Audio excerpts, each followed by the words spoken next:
m'appelle Fernando Vendrell, je suis producteur et metteur en scène. Je travaille dès le début de ma compagnie de production, 1992, sur des films. La plupart des films que j'ai produits sont concernant l'Afrique et notamment l'Afrique lusophone. Ça se passe dans le moment colonial en Angola. Et c'est une histoire vraie qu'on a transformée. Zézé Gamboa, qui est le metteur en scène, qui a eu cette idée, et il a connu le personnage quand il était gamin dans la rue de Luanda. En fait, c'est quelqu'un qui était mulatto, il était noir. Il avait des voitures sportives, des convertibles Mercedes dernier modèle. Il sortait dans la rue, il avait des copines, des copines blanches.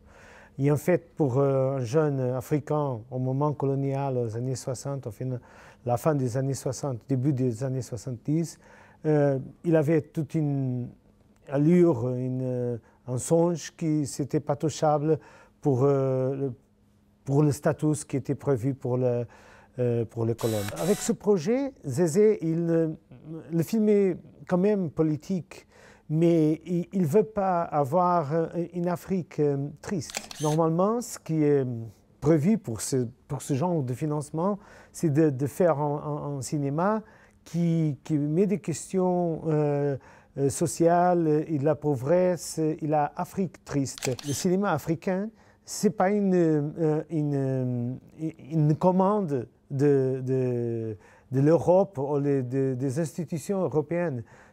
Doit être un cinéma qui fait l'expression des metteurs en scène et des gens, des artistes et des créatifs qui viennent d'Afrique. Alors, ils peuvent faire des choses autrement. Ils peuvent faire des musicals, ils peuvent faire des films de vampires, ils peuvent faire des films qui ne sont pas des genres.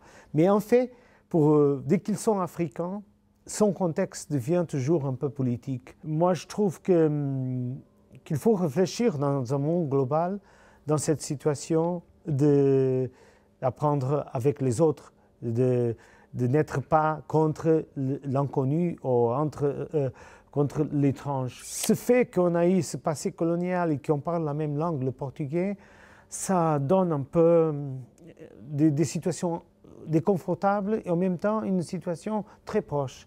Et cette question d'identité, c'est une question que moi, personnellement, je trouve que c'est une question de la modernité et que je le trouve plus intéressant.